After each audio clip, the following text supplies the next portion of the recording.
નમસ્કાર દોસ્તો, આપ સૌનું કરંટ ગાઈડન્સના ડિજિટલ પ્લેટફોર્મમાં હું આપનો દોસ્ત પ્રવીણ રાવલિયા હાર્દિક સ્વાગત કરું છું. આપણો જે 80 દિવસનો STI નો માસ્ટર પ્લાન છે એમની આપણે શરૂઆત કરી છે.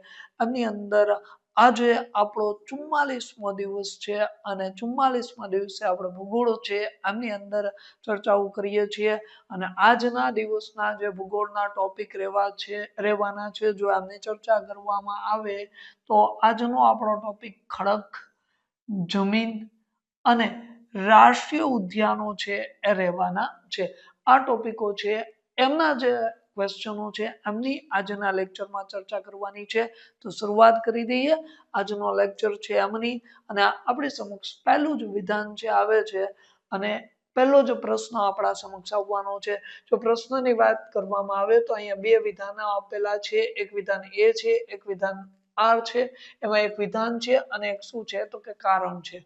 વિધાન એવું કહે છે કે દક્ષિણી ટ્રેપની જે રેતાળ જમીન છે એ કાળી જમીન છે. અહીંયા ટ્રેપ લખેલું હોય, દક્ષિણ ટ્રેપની અથવા ટ્રેપ્સની જે જમીન છે કેવી છે? કાળી છે અને તે હ્યુમસ થી ભરપૂર હોય છે, આવું કીધેલું છે. આવા બે વિધાન છે. દક્ષિણ ટ્રેપની જમીન છે રેતાળ જમીન, કાળી છે અને તે હ્યુમસ થી શું હશે તો કે ભરપૂર હશે. હ્યુમસ એટલે હું એવું કહી શકું કે કાર્બનિક તત્વો. કેવા? કાર્બનિક તત્વો છે. આમનાથી કેવી હશે તો કે ભરપૂર જમીન હશે, આવું અહીંયા કીધેલું છે. આપણે સૌ જાણીએ છીએ ભારતની જમીન વિશે. આપણે જાણીએ છીએ કે આપણો ભારત દેશ છે એમાં કુલ કેટલા પ્રકારની જમીન જોવા મળે છે? 8 પ્રકારની જમીન જોવા મળે છે. અને એમાંથી આપણે જો આપણા ગુજરાતની વાત કરવામાં આવે ભાઈ, કે ગુજરાત રાજ્ય છે આની અંદર કેટલા પ્રકારની જમીન જોવા મળે છે? 7 પ્રકારની જમીન જોવા મળે છે. એમાં અહીંયા કાળી જમીનની વાત કરવામાં આવી છે. કાળી જમીન છે ને આપણા માટે ખૂબ જ મહત્વપૂર્ણ જમીન છે. કાળી જમીન છે આમાં 3 પ્રકાર હોય. કાળીમાં એક કેવી હોય? મધ્યમ કાળી હોય, પછી એક ઊંડી કાળી જમીન હોય અને એક છીછરી કાળી. આવી 3 પ્રકારની તમને કાળી જમીન પણ જોવા મળે છે. કાળી જમીન હોય ને તો અંદર ભેજ સંગ્રહ કરવાની ક્ષમતા છે એ કેવી હશે તો કે થોડીક વધારે હશે. વધારે પ્રમાણમાં એ ભેજ સંગ્રહ કરવાની ક્ષમતા ધરાવે છે. એટલા માટે એને વધારે પડતું પાકને પાણી નથી પાવું પડતું, કારણ કે ભેજ સંગ્રહ કરે છે તો એ ભેજના માફક છે આ પાક છે એ શું થશે કે સારી રીતે પોષણ મેળવવાનો છે. એટલે વધારે પડતા પાણીની જરૂરિયાત પડતી નથી. એટલા માટે આ જે કાળી જમીન હોય ને એને સ્વખેડાતી જમીન પણ કહેવાય છે, કારણ કે પાણી ન હોય ને તો એ પાક છે નું ઉત્પાદન થતું હોય એટલે સ્વખેડાતી જમીન પણ કહી શકીએ છીએ. તો એમાં એવું કીધું કે જે રેતાળ જમીન કાળી છે, જે ક્યાં તો કે દક્ષિણ ટ્રેપના વિસ્તારમાં આવેલી છે અને હ્યુમસ થી ભરપૂર હોય છે, એટલે કાર્બનિક તત્વોથી એ ભરપૂર હોય. તો આ જે વિધાન છે ને કાર્બનિક તત્વો વાળું, એ મને ક્યાંક ને ક્યાંક શું લાગે છે તો કે ખોટું લાગે છે. કે કારણ છે ને એ ખોટું છે, વિધાન છે કેવું છે? સાચું છે. અને જો અહીંયા વાત કરવામાં આવે ને ઓપ્શન એ એવો આપ્યો છે કે એ અને આર બંને સાચા છે. એમાં આર એની સાચી સમજૂતી છે. આર છે ને આર છે એની સાચી સમજૂતી છે, એવું કીધું છે. અને અહીંયા એવું કીધું એ અને આર બંને સાચા છે, પણ આર છે ને આર એ એની સાચી સમજૂતી નથી. આની સમજૂતી આ છે અને આની સમજૂતી આ નથી, આવું આ બે વિધાનમાં કીધું છે. જ્યારે સી વિધાન એવું કીધું છે કે એ સાચું છે પણ આર કેવું છે? ખોટું. અને અહીંયા એવું કીધું છે એ સાચું, એ ખોટું છે અને આર કેવું છે? સાચું. પણ અહીંયા આપણો જે જવાબ રહેવાનો છે એ કયો હશે તો કે સી જવાબ રહેશે. કે ભાઈ આ જે વસ્તુ છે ને એ કેવી છે? સાચી છે. આ વસ્તુ છે એ કેવી છે? ખોટી. એ વસ્તુ છે કેવી છે? ખોટી. અને શા માટે ભાઈ કાળી જમીન? દક્ષિણ ભારતમાં શા માટે કાળી જમીન પણ જોવા મળે? કારણ કે દક્ષિણ ભારતનો જે વિસ્તાર છે ને, દક્ષિણ ભારત, એમની અંદર જે ઉચ્ચ પ્રદેશ છે ને, ઉચ્ચ પ્રદેશ, આ ઉચ્ચ પ્રદેશ ઈ છે ને એ કેવો છે તો કે લાવા યુક્ત છે. લાવાના પરિણામે બનેલો ઉચ્ચ પ્રદેશ પણ તમને ક્યાંક જોવા મળશે. અથવા એવું કહી શકો કે જ્વાળામુખી છે ને, જ્વાળામુખી, આમના પરિણામે પણ તમને શું જોવા મળશે તો કે અહીંયા ઉચ્ચ પ્રદેશનું નિર્માણ થયેલું જોવા મળશે. એટલે અહીંયા જે જમીન છે ને લાવાયુક્ત કાળી જમીન, લાવાયુક્ત કાળી જમીન પણ જોવા મળે છે. તો અહીંયા લાવાયુક્ત કાળી જમીન પણ જોવા મળે છે, એટલે અહીંયા કાળી જમીન છે. સમજાય છે? તો અહીંયા જવાબ આપણો શું રહેવાનો છે તો કે સી. અને આપણે સૌ જાણીએ છીએ કે કાળી જમીન છે એ શેના માટે અનુકૂળ છે તો કે ભાઈ કાળી જમીન છે ને કપાસ છે ને કપાસના પાક માટે કેવી હોય છે તો કે ખૂબ જ અનુકૂળ હોય છે અને ગુજરાતમાં જો કપાસના પાકની વાત કરીએ ગુજરાતમાં કપાસના પાક માટે કોઈ જાણીતો વિસ્તાર હોય તો એ કયો છે કાનમનો પ્રદેશ છે કયો પ્રદેશ છે કાનમનો પ્રદેશ એ ગુજરાતમાં કપાસના પાક માટે કેવો છે પ્રખ્યાત પ્રદેશ છે અને આપણે એ પણ જાણીએ છીએ કે આ કાનમનો પ્રદેશ છે કયા જિલ્લામાં આવેલો છે તો કે વડોદરા જિલ્લો છે અને બીજો જિલ્લો છે કયો છે ભરૂચ જિલ્લો આ બંને જિલ્લામાં આવેલો છે અને બે નદી વચ્ચે છે એક નદી છે આનું નામ શું છે નર્મદા છે અને બીજી નદી છે એમનું નામ શું છે ઢાઢર નર્મદા અને ઢાઢર નદી વચ્ચેનો વડોદરા અને ભરૂચ જિલ્લાનો જે મેદાની પ્રદેશ છે અને આપણે કાનમનો પ્રદેશ કહીએ છીએ જે કયા પાક માટે જાણીતો છે કપાસના પાક માટે જાણીતો છે તો એ કાળી જમીન છે કપાસના પાક માટે પણ કેવી હોય છે ખૂબ જ મહત્વપૂર્ણ રહેવાની હોય છે તો આ પહેલું વિધાન આપણું થયું નેક્સ્ટ આવી જઈએ જો અહીંયા થોડીક જમીનની વાત કરી છે મેં તમને એવું કીધું હતું કે ભારતમાં કેટલા પ્રકારની જમીન જોવા મળે છે 8 પ્રકારની જમીન જોવા મળે છે અહીંયા 8 પ્રકાર આપ્યા છે એમાં એક કાપની જમીન છે કાપમાં પછી અલગ અલગ પ્રકાર હોય ગોરાડું જમીન છે ગોરાંડું જમીન છે પછી કેવી તો કે નવા કાપની જૂના કાપની આવી અલગ અલગ બેસર જમીનો છે એવી અલગ અલગ પ્રકાર એમાં અંદર પડતા હોય છે તો કાપની જમીન છે પછી કાળી જમીન છે કાળી જમીન છે ને એને રેગુર જમીન પણ કહેવાય કાળીને આપણે શું કહીએ છીએ રેગુર પણ કહીએ છીએ પછી તમને રાતી જમીન જોવા મળશે અહીંયા રાતી જમીન છે પછી પડખાવ જમીન પણ જોવા મળે છે પડખાવને આપણે લેટેરાઇટ જમીન પણ કહીએ છીએ પડખાવ જમીન એટલે શું તો કે કોઈ ભારે પ્રમાણમાં વરસાદ થયો હોય ભારે પ્રમાણમાં વરસાદના પરિણામે શું થયું હોય તો કે આ જમીનનું ઉપરનું સ્તર છે શું થઈ ગયું ધોવાઈ ગયું હોય અને નીચેનું સ્તર છે ઉપર આવી જાય એટલે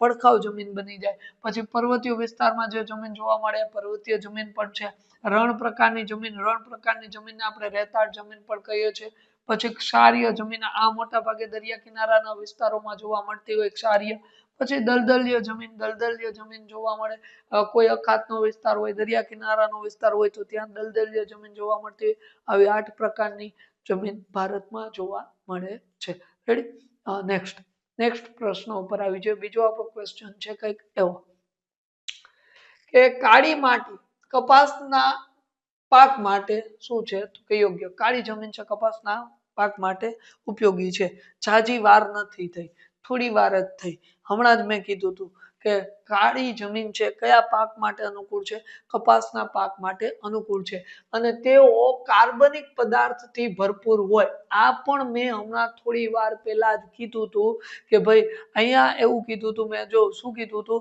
કે હ્યુમસ એટલે શું થાય કાર્બનિક તત્વો અને કાર્બનિક તત્વોનું પ્રમાણ આમાં કેવું છે તો ઓછું છે વધારે પ્રમાણમાં નથી કેવું પ્રમાણ છે ઓછું પ્રમાણ અહીંયા જોવા મળવાનું છે તો અહીંયા તમને કારણ છે ને એ કારણ તમને ખોટું લાગે છે અને અહીંયા તમને આ જે વિધાન છે ને વિધાન એ કેવું લાગે છે સાચું લાગે છે તો ઓપ્શન A B C કે D શું આવવાનું છે આમાં તો કે આમાં પણ આપણો જવાબ છે શું રહેવાનો છે તો કે C રહેવાનો છે વિધાન છે સાચું છે R છે કારણ છે એ કેવું છે ખોટું છે રેડી તો આ કાળી જમીન છે એની બાબતે ચર્ચા થઈ રેડી તો આ એક આપણો બીજો ક્વેશ્ચન છે હમણાં જ આપણે અમને થોડી ઘણી ચર્ચાઓ કરી હતી હવે જો લેટેરાઇટ મેં તમને હમણાં લેટેરાઇટ વિશે પણ કીધું હતું કે લેટેરાઇટ જમીન એટલે કેવી જમીન થાય છે તો કે ભાઈ લેટેરાઇટ એટલે પડખાવ જમીન થાય છે પડખાવ જમીન છે એને આપણે કેવી જમીન કહીએ છીએ લેટેરાઇટ જમીન પણ કહીએ છીએ અહીંયા કયા શબ્દનો પ્રયોગ કરવામાં આવેલો છે તો કે ભાઈ લેટેરાઇટ જમીન છે આ શબ્દનો પ્રયોગ કરવામાં આવ્યો તો જો ભારતની લેટેરાઇટ માટી અંગે નીચેનામાંથી કયું વિધાન છે સાચું છે અહીંયા વિધાનો આપેલા છે બે વિધાન એમાંથી આપણે એક વિધાન સાચું હશે એક ખોટું હશે કાં તો બે સાચા હશે એ આપણે ગોતવાનું છે અહીંયા એવું કીધું કે ઊંચા તાપમાન અને ભારે વરસાદ વાળા વિસ્તારમાં લેટેરાઇટ જમીનનો વિકાસ થાય છે લેટેરાઇટ માટીનો વિકાસ થાય તો જો મેં થોડી વાર પહેલા તમને એક શબ્દ એવો કીધો તો કે ભારે વરસાદ થાય વરસાદના પ્રમાણમાં પરિણામે શું થાય તો કે ઉપરનું લેયર હોય ધોવાઈ જાય અને લેટેરાઇટ જમીન એટલે કે પડખાવ જમીનનું નિર્માણ થાય તો અહીંયા ઊંચું તાપમાન અને ભારે વરસાદ ત્યાં શું હશે તો કે ત્યાં આવી જમીન લેટેરાઇટ જમીનનો શું થાય છે તો કે વિકાસ થાય મને ક્યાંક ને ક્યાંક આ કેવું લાગે છે તો કે સાચું લાગે છે તો એ કેવું છે સાચું પછી જો લેટેરાઇટ માટીમાં કાર્બનિક પદાર્થ છે આ કાર્બનિક પદાર્થથી સમૃદ્ધ હોય આ વાત ખોટી છે કાર્બનિક એટલે હ્યુમસ આવું ન હોય આવું નથી લેટેરાઇટમાં એવું છે નહીં અને તે પશ્ચિમ બંગાળ ના આવે પશ્ચિમ બંગાળ ના આવે આસામ ના આવે ઓડિશા આવશે ઓડિશામાં જોવા મળે છે લેટેરાઇટ જોવા મળે છે તમિલનાડુ આવે છે તમિલનાડુ આવે છે હા પછી મેઘાલયના વિસ્તારો આવે છે મેઘાલયના વિસ્તાર આવે છોટા નાગપુર છે ને છોટા નાગપુરનો ઉચ્ચ પ્રદેશ છે એ પણ અહીંયા આવી જાય એમાં પણ આવી જમીન છે આ જોવા મળી જતી હોય તો અહીંયા જોવા મળી જાય તો અહીંયા તમને ખબર પડી જવી જોઈએ કે જવાબ છે શું આવવાનો છે તો કે પહેલું જે વિધાન છે એ જ શું રહેવાનું છે સાચું બાકી બીજું વિધાન છે કેવું રહેવાનું છે તો કે ખોટું તો અહીંયા તમિલનાડુ મેઘાલય છોટા નાગપુર છે એમનો વિસ્તાર છે ઓડિશાનો વિસ્તાર છે એ બધી જગ્યાએ તમને શું થશે તો કે જોવા મળશે અહીંયા હું કેરળ પણ લખી શકું કેરળ તમિલનાડુમાં સ્પષ્ટતા કરું તો પૂર્વ બાજુનો ભાગ છે તમિલનાડુનો કયો ભાગ છે પૂર્વ બાજુનો ભાગ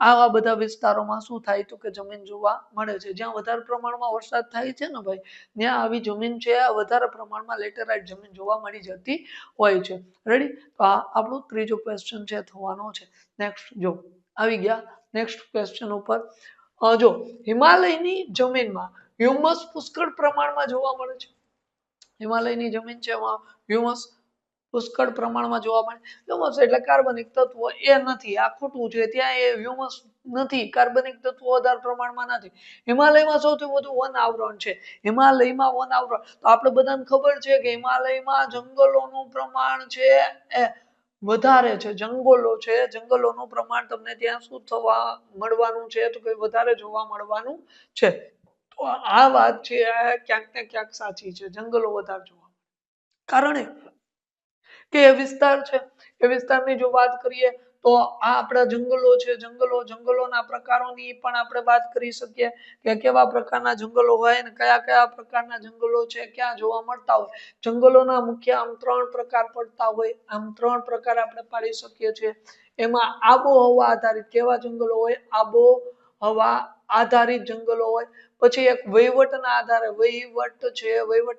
જંગલ હોય અને પછી એક છે ને માલિકીના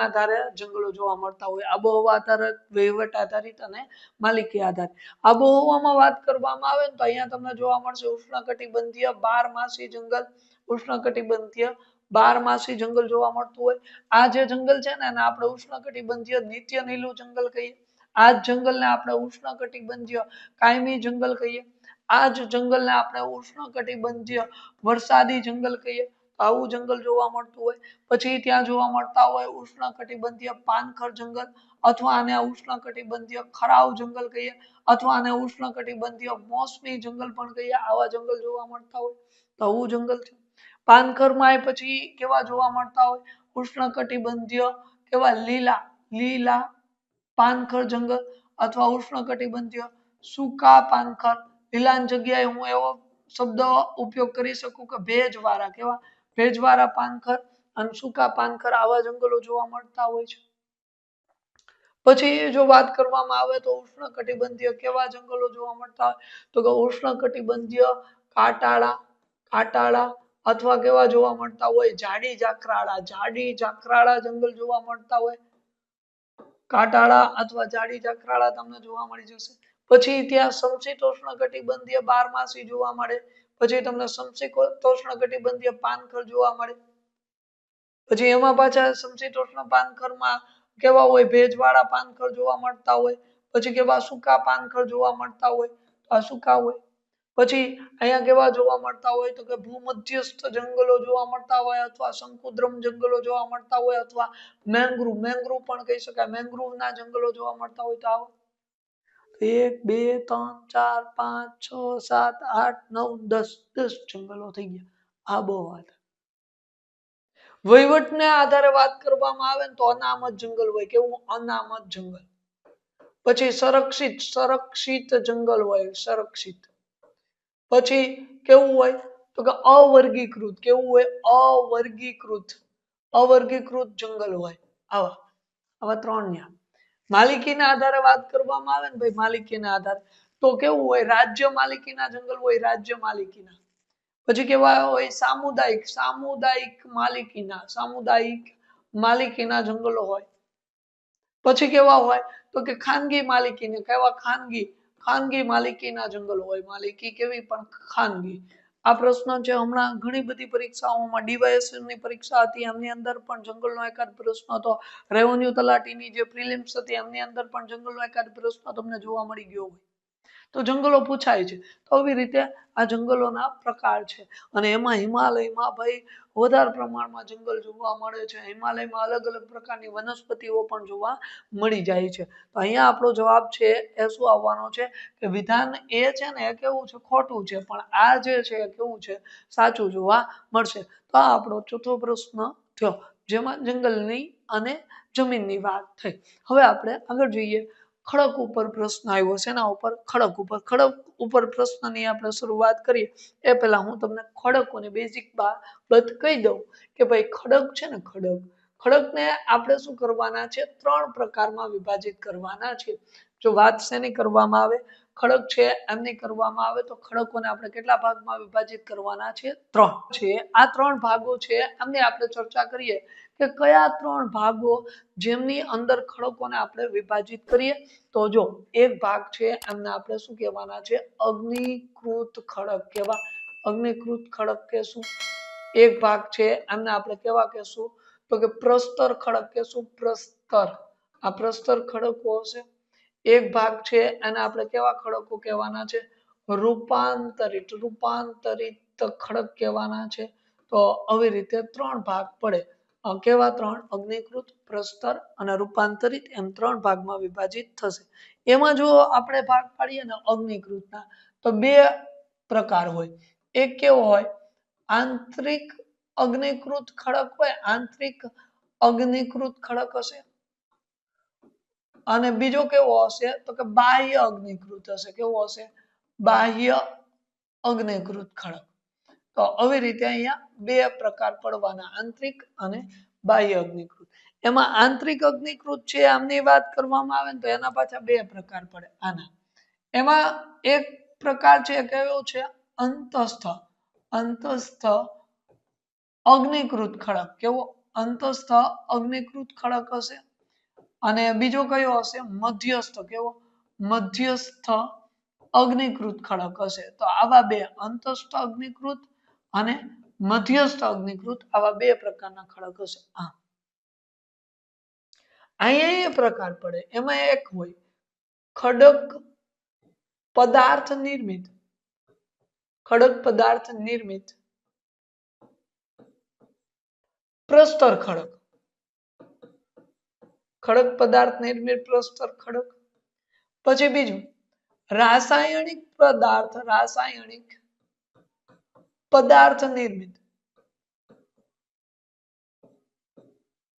પ્રસ્તર ખડક. એક ખડક પદાર્થ નિર્મિત પ્રસ્તર ખડક.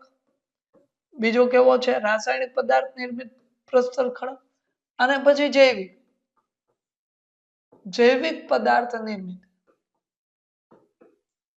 પ્રસ્તર ખડક. આમ ત્રણ પ્રકાર પડે. જૈવિકમાં પછી કાર્બનિક હોય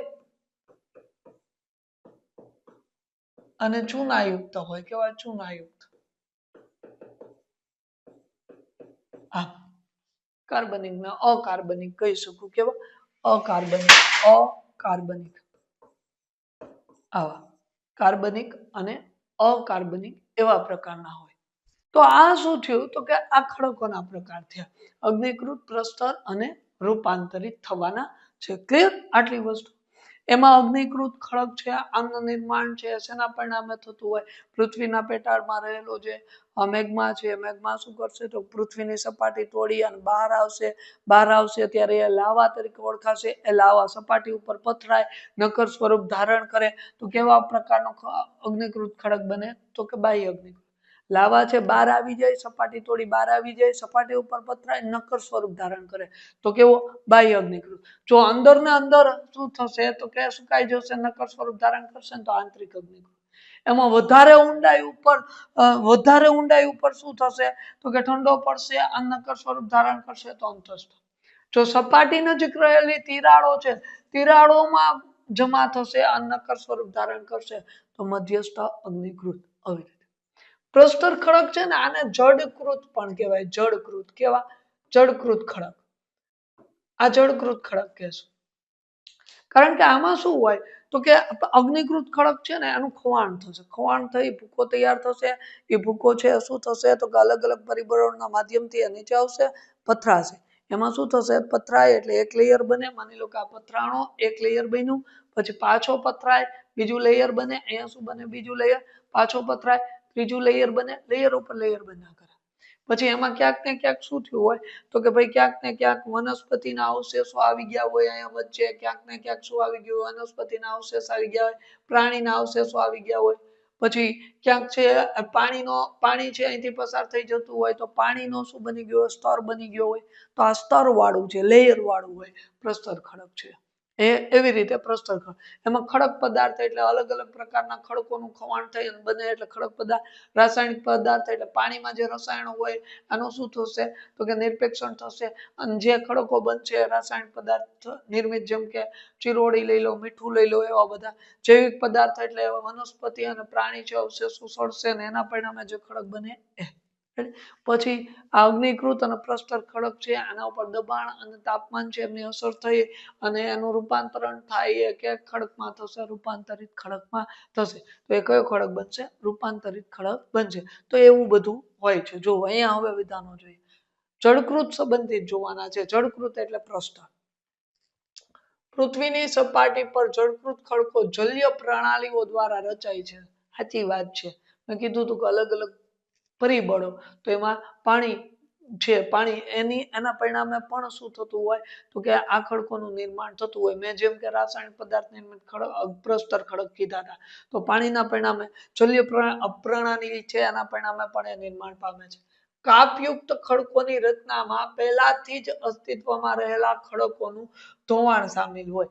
મેં તમને કીધું હતું ખડક પદાર્થ નિર્મિત પ્રસ્તર ખડક એટલે જે અગ્નિકૃત ખડક છે એનું ખવાણ થાય અને આ ખડકનું નિર્માણ થાય. તો આ પણ સાચું છે.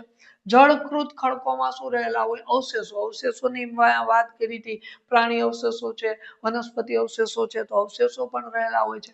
જળકૃત ખડકોમાં સામાન્ય રીતે સ્તરોમાં જોવા મળે. મેં કીધું છે કે લેયર ઉપર લેયર, લેયર ઉપર લેયર બનતા હોય. તો મને એવું લાગે છે કે આમાં કેટલા વિધાન સાચા છે, સોરી, આમાં કેટલા વિધાનો સાચા છે તો કે અહીંયા 1 2 અને 3 ત્રણેય વિધાનો છે. સોરી, 1 2 અને 3 અને 4 ચારેય વિધાનો છે કેવા હોવા જોઈએ તો કે સાચા છે આ હોવા જોઈએ. તો અહીંયા ચારે ચાર વિધાન છે કેવા હશે, સાચા હશે. જો આ ચારે ચાર વિધાન અહીંયા આપણે સાચા જોવા મળી જશે. રેડી. આ પ્રશ્ન થયો જળકૃત ખડકો છે આમ. ત્યાંથી નેક્સ્ટ થોડીક જાહેરાત છે એમની આપણે વાત કરી નાખીએ કે જો તમે STI GPSC STI 2025-26 માટે તૈયારી કરતા હોય તો તમારા માટે 80 દિવસનો માસ્ટર પ્લાન છે. અને પ્લાન છે ફક્ત તમને 2100 રૂપિયામાં મળવાનો છે, જેમની વેલિડિટી તમને 60 દિવસ સુધી અત્યારે મળવાની છે. STI ની તૈયારી કરતા વિદ્યાર્થીઓ માટે આ કોર્સ છે રહેવાનો છે. જીપીએસસી ના નવા અભ્યાસક્રમ મુજબ તમને તૈયારી કરાવવામાં આવશે. ટોપિક અને પેટા ટોપિક મુજબ તમને બધા ટોપિક અને પેટા ટોપિક મુજબ તમને 360 ડિગ્રીથી સમજૂતી આપવામાં આવશે. પછી સ્માર્ટ વર્ક માટેની રણનીતિઓ છે, પેપરો છે, બધું આમાં સમાવેશ છે થવાની છે. તો એના માટેનો આ કોર્સ છે. અહીંયા ફેકલ્ટીઓના નામ પણ આપેલા છે, કઈ કઈ ફેકલ્ટી કયા કયા સબ્જેક્ટો છે ભણાવવાની છે. જો તમારે ગણિતસર આગળ અર્થશાસ્ત્ર ભણવું હોય તો એના માટેનો પણ કોર્સ જે ગણિત ગાઈડન્સ છે એમની એપ્લિકેશન ઉપર અવેલેબલ છે, તો એમનો પણ તમે લાભ લઈ શકો છો. અને જો તમે કોઈ જીપીએસસી ની આવનારી પરીક્ષાઓ છે જેમ કે જીપીએસસી ક્લાસ 1-2 છે, આદિજાતિ વિકાસ અધિકારી એસટીઆઈ છે, રાજ્ય વેરા નિરીક્ષક છે, આવી કુલ 400 કરતા વધારે જેટલી જગ્યાઓ માટેનો એડવાન્સ કોર્સ છે એ પણ તમે આપણી એપ્લિકેશન છે આના ઉપરથી પરચેસ છે કરી શકવાના છે. આ કોર્સ છે આની વિશેષતા છે તમને ગણિતસરનું પ્રોપર ગાઈડન્સ મળી રહેવાનું છે. આ નવા સિલેબસ મુજબના તમામ ટોપિક વાઇઝ ના લેક્ચરો છે મળી રહેવાના છે. નિષ્ણાત ટીમ દ્વારા તમને 1500 કરતા વધારે પ્રીપેડ મટીરિયલ છે પણ મળી રહેવાનું છે. પ્રિલિમ્સ અને મેન્સના અલગ અલગ 700 કરતા વધારે કલાકના રેકોર્ડેડ લેક્ચરો પણ મળી રહેવાના છે. અહીંયા ફેકલ્ટીઓના નામ છે કયા કયા ફેકલ્ટીઓ તમને ભણાવવાના છે આ કોર્સની અંદર, અને કોર્સ લેવા માટેના સ્ટેપો પણ આપેલા છે. તમારે પ્લે સ્ટોરમાંથી એપ્લિકેશન ઇન્સ્ટોલ કરી અને એ કોર્સની અંદર જવાનું છે. જે વ્યક્તિઓએ કણક ગાઈડન્સની એપ્લિકેશન પરચેસ કરેલી છે અમને ખ્યાલ હશે કે જે સીસી ગ્રુપ છે એમાં 41 જેટલા સીસી ગ્રુપ એની અંદર 19 જેટલા, એસટીઆઈમાં 60 કરતા વધારે, પીએસઆઈ ની અંદર 30 કરતા વધારે, આસિસ્ટન્ટ મેનેજરમાં 75 જેટલા, આરએફઓ એકાઉન્ટ ઓફિસર છે આમાં 31 જેટલા. ઘણા બધા પરીક્ષાઓમાં ઘણા બધા પ્રશ્નો છે આપણી એપ્લિકેશનમાંથી પૂછાતા હોય છે. તો એવી રીતે તમારે પ્રિપરેશન પણ સારી રીતે થવાની છે. તો આના માટેના જે વિડીયો પ્રૂફ છે એ પણ આપણી એપ્લિકેશનમાં અને આપણી યુટ્યુબ ચેનલની અંદર છે. તમે જોઈ શકો છો કે કોઈ ખોટી વાતો છે નહીં, પૂછાયેલું છે એ પ્રૂફ સાથે સ્ક્રીનશોટ સાથે ત્યાં મૂકેલું હશે. રેડી? તો એ બધી વાત થઈ જાહેરાતની. આ વિડીયો છે અમને જરૂરથી લાઈક કરજો, શેર કરજો તમારા મિત્રો સુધી, અને ચેનલને હજી સુધી સબસ્ક્રાઇબ ના કરેલી હોય તો સબસ્ક્રાઇબ કરી લાજો. અહીંથી આપણે આગળ વધવાનો પ્રયત્ન કરીએ. અહીંયા કંઈક નીચેના વિધાનો છે એમાંથી કયું વિધાન અગ્નિકૃત ખડકો માટે સાચું છે એ આપણે ગોતવાનું છે. એટલે અગ્નિકૃત ખડકની વાત કરવામાં આવી છે કે ખૂબ ઓછા પેલિયો ફોસિલ હોય છે. આ કેવા છે? પેલિયો ફોસિલ છે. આ જે છે અગ્નિકૃત ખડક એ ખૂબ જ ઓછા પેલિયો ફોસિલ છે હોવાના છે. આ વિધાન છે ને એ સાચું છે. પેલિયો ફોસિલ પ્રાણીઓ પાણી માટે છિદ્રાળુ હોય. આ મને થોડુંક કાંઈક સાચું હોય એવું લાગતું નથી કે ભાઈ પાણી માટે છિદ્રાળુ હશે. સોરી, અહીંયા પેલિયો ફોસિલ છે આ નથી રહેવાના. આજે આ વિધાન કેવું રહેવાનું છે? ખોટું. અને પાણી માટે પણ આ કેવા છે તો કે છિદ્રાળુ હોતા નથી. આ પણ કેવું છે? ખોટું. ખડકોમાં તે સ્ફટિકમય અને આકારહીન બને છે. સ્ફટિકમય અને આકારહીન બને છે. આ અગ્નિકૃત માટે સાચું છે. અગ્નિકૃત માટે કેવું છે? સાચું. આ ખડકોમાં સિલિકા નથી હોતી. સિલિકા હોય નહીં. આ સિલિકા હોતી નથી. આ પેલિયોફિલિસ છે એ અગ્નિકૃત માટે નહીં, આપણે પ્રસ્તર માટે છે અથવા તો રૂપાંતરિત માટે છે એ આપણે વિધાન યોગ્ય કહી શકીએ, પણ એ અગ્નિકૃત માટે કહેવાનું નથી. પણ આ સ્ફટિકમય હોય એ પાકું. કેવી રીતે સ્ફટિકમય હોય છે? માની લો કે લાવા છે અથવા મેઘમાં છે.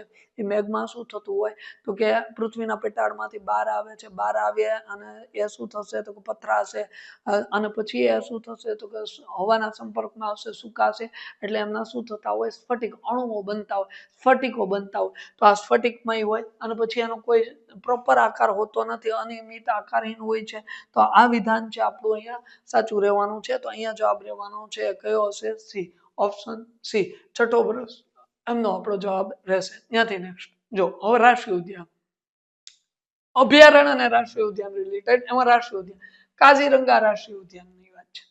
કાઝીરંગા રાષ્ટ્રીય ઉદ્યાનના વિધાનો આપણે ચકાસવાના છે.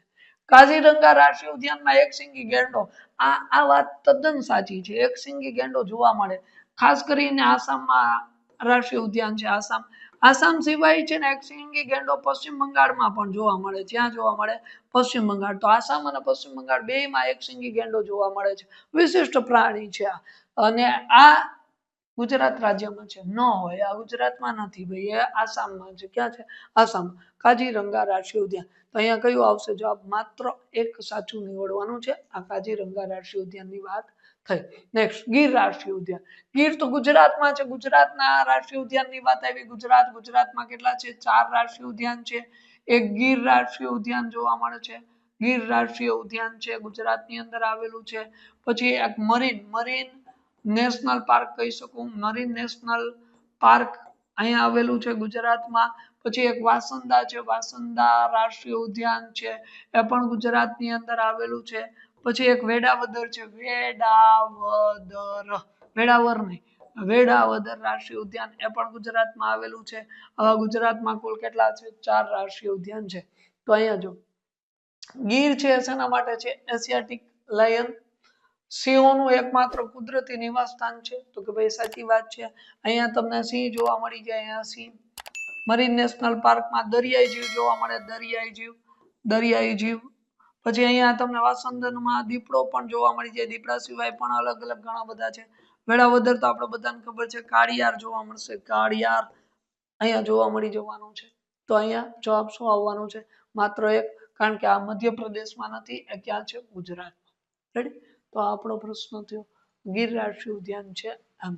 નેક્સ્ટ, રૂપાંતરિત ખડકની વાત આવી.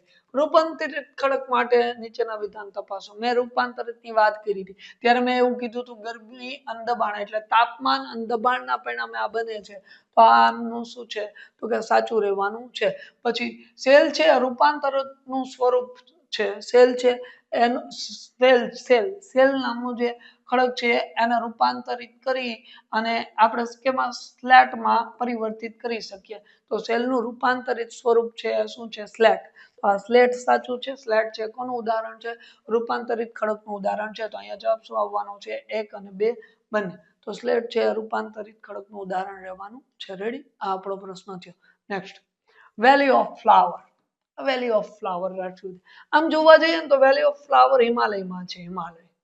હિમાલય. અને રાજ્યની વાત કરું તો ઉત્તરાખંડ. કયું રાજ્ય છે? ઉત્તરાખંડ. આલ્પાઇન છે ને, આલ્પાઇન આ જે વનસ્પતિઓ જ્યાં જોવા મળે છે, આલ્પાઇનના મેદાનો, આલ્પાઇન વનસ્પતિ પણ ત્યાં જોવા મળે છે.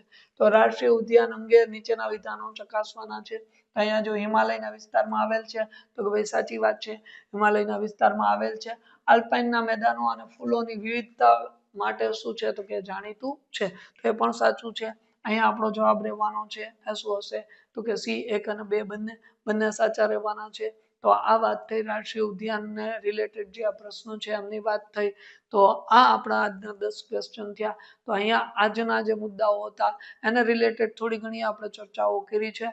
નેક્સ્ટ લેક્ચરમાં અહીંથી આગળ વધીશું અને આગળના મુદ્દાઓ છે એમની ચર્ચાઓ કરીશું. ત્યાં સુધી સૌને જય હિન્દ, જય ભારત.